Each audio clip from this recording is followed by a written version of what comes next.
Hello আপুরা, কেমন আছো সবাই? আশা করি সবাই ভালো আছো। হ্যাঁ, আজকে আমি তোমাদের সাথে শেয়ার করব একটি রিফিল ভিডিও। আর রিফিল এক্সপিরিয়েন্সটা কেমন সেটাই তোমাদের সাথে শেয়ার করব। তার আগে তোমাদের কাছে আমার একটা রিকোয়েস্ট ভিডিওটা শুরু করার আগে, সেটা হলো প্লিজ ভিডিওটা দেখার পরে যদি একটুও ভিডিওটা ভালো লেগে থাকে একটা লাইক কমেন্টস করতে ভুলবে না। এই লাইক কমেন্টস করলে কি আগ্রহ জাগে নতুন ভিডিও দেওয়ার, নতুন কোনো টপিকস দেওয়ার। আর আরেকটা কথা, যদি তোমাদের নতুন টপিকস থেকে থাকে যে আপু আমি এটা জানতে চাই প্লিজ কমেন্টসে জানাবা। কমেন্টস করলেই আমি কিন্তু তোমাদেরকে ওই রকম ভিডিও দেওয়ার চেষ্টা করব। তো যাই হোক, বেশি কথা বলে ফেলেছি, আমি এখন ভিডিও শুরু করি। তো আজকে আমি তোমাদের সাথে শেয়ার করব যে এই রিফিল নেইলের আমার এক্সপিরিয়েন্স কেমন। আজকে আমি তোমাদের সাথে আমার বিগত 3 বছরের এক্সপিরিয়েন্স শেয়ার করব। একটি রিফিল সেট করতে আমার কতটা কষ্ট হয় বা কতটা ভালো লাগে বা কতটা ইজি হয়, আর রিফিল সেট করা কি উচিত কি অনুচিত, সব কিছু আজকে আমি তোমাদের সাথে শেয়ার করব। তো ফার্স্টেই আমি যেটা বলবো, রিফিল সেট যখন নিজের করা নেইলের উপরে রিফিল সেট হয় তখন এটা খুবই খুবই ইজি। আর তুমি জানো যে তোমার নেল করতে তুমি কিভাবে কোন প্রোডাক্ট দিয়ে নেল করেছো, কি কি ইউজ করেছো, তোমার নেলটা কতটুক টেকসই, সব কিছু তুমি কনফিডেন্ট। কিন্তু যখন তুমি বাইরে থেকে একজন নেল করে এসে তোমার কাছে রিফিল করে তখন কিন্তু এইটা খুবই খুবই টাফ হয়ে যায়। কেন টাফ হয় আমি তোমাকে বলি।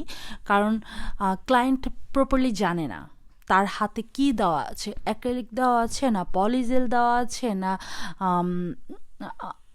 না হার্ড জেল দেওয়া আছে না বিল্ডার জেল দেওয়া আছে, তারা বেশিরভাগই জানে না। বাট কিছু কিছু ক্লায়েন্ট তারা খুবই কনসার্ন হয় এসবের ব্যাপারে, তারা জানে। তো যখন এটা অন্য একজনের কাছ থেকে সেট করে এসে রিফিল করে তখন আমার খুবই বিরক্ত লাগে। আমি চাই তো মানাই করে দেই, বেশিরভাগ বলি যে তুমি রিমুভ করো ফার্স্টে, দেন আমি তোমার নেল করে দেব। কিন্তু কিছু কিছু ক্লায়েন্ট হয় যে না না প্লিজ, আমার অলরেডি আমার ন্যাচারাল নেল বড় হয়ে গিয়েছে, তুমি একটু করে দাও। তখন আসলে করেই দিতে হয়। আবার কেউ কেউ আসেই যে একটু রিফিল করলে কিন্তু একটু চিপ পড়ে, তো তারা বলে যে প্লিজ করে দাও, আমি চিপের মধ্যে করতে চাচ্ছি। তো তখন করে দেই মাঝে মাঝে, বাট বেশিরভাগই আমি চেষ্টা করি অ্যাভয়েড করার। ফার্স্টেই আমি বলে দিই না, আমি অন্য কারোর কাছ থেকে রিফিল করার সেট করি না। তো যেটা হয় রিফিল করতে গেলে সব থেকে ইম্পর্টেন্ট জিনিস, তুমি যখন রিফিল সেট করবে, যখন সব ওল্ড প্রোডাক্ট রিমুভ করবে, ওল্ড প্রোডাক্ট সব মানে কি সব না, জেল পলিশটা রিমুভ করতে হয়। আর অ্যাক্রিলিকের যেসব জায়গায় লিফটিং হয়ে গিয়েছে সেসব জায়গাগুলো আমাদের সুন্দর করে ক্লিন করতে হয়।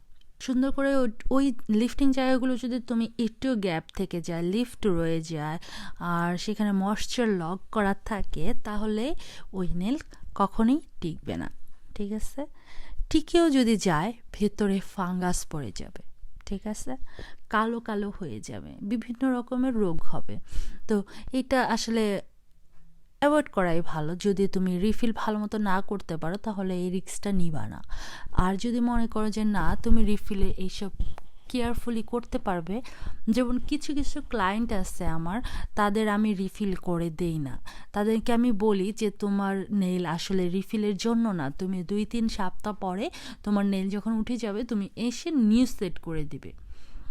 কারণ তাদের নেল এতই সফট থাকে, যখন তুমি রিফিল করতে যাবে তাদের মোস্ট অফ দ্য নেলই দেখবে যে লিফট হয়ে গিয়েছে। আর এগুলো ফাইল করে রিমুভ করা অনেক সময়ের ব্যাপার আর অনেক কষ্টের ব্যাপার।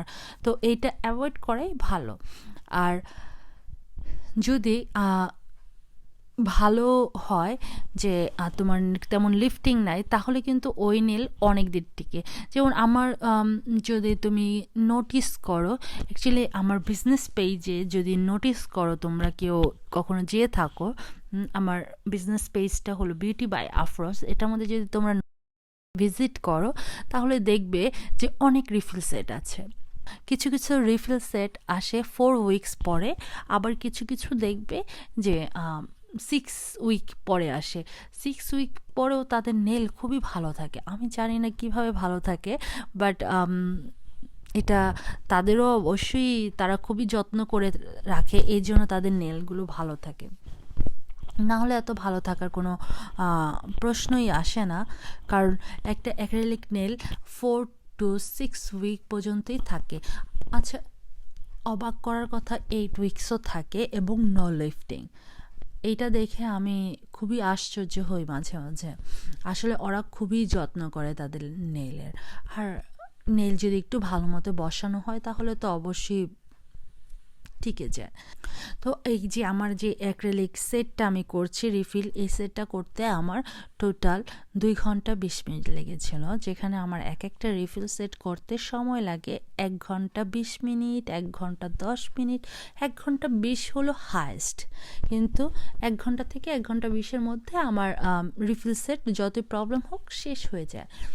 কিন্তু এই ক্লায়েন্টের নেলটা করতে আমার 2 ঘন্টা 20 মিনিট লেগেছিল, কারণ সে আসার পরে সে ফার্স্টে তার নেইলের প্রোডাক্ট চুজ করেছে। এটা করতে সে 5 মিনিট গায়েব করে দেয়। যখন তার নেইলের ফাইল করা হয়, ফাইল করতে গেলে একটু পরপরই সে শুধু ব্যথা পায়, কারণ তার নেইল প্রচুর নরম। এই কারণে গেল আরও 10-15 মিনিট এক্সট্রা ওইখানেই চলে গেছে।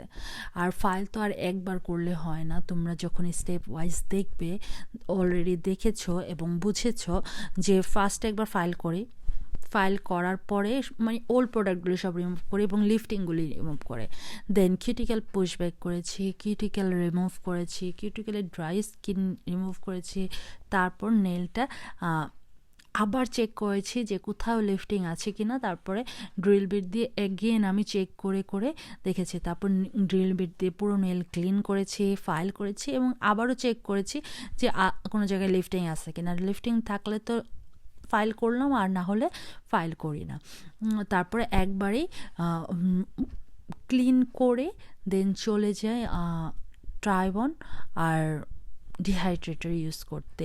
এই দুটো ইউজ করার পরে পিঙ্ক এবং হোয়াইট গ্লিটার দিয়ে মিক্স করে অ্যাক্রিলিক দিয়ে তার নেইলের ওপরে আমি এই গ্লিটারটা এনক্যাপসুলেটেড করেছি এবং এরপরে ক্লিয়ার অ্যাক্রিলিক দিয়ে কাভার করে দিয়েছি। আদারওয়াইজ যখন ক্লিয়ারটা কেন দিই, আমি চাইলে কিন্তু পুরোটা মিক্স করে দিয়ে দিতে পারতাম, কিন্তু করলে কি হয়, যখন তুমি নেলটা ফাইল করবে তখন ওই গ্লিটারগুলো ডিভাইড হয়ে যায়, আর ডিভাইড হয়ে গেলে তখন আসলে দেখতে সুন্দর লাগে না। তো আমি যেটা করি, গ্লিটার দিয়ে তারপরে ক্লিয়ার অ্যাক্রিলিক দিয়ে এনক্যাপসুলেটেড করে দিই।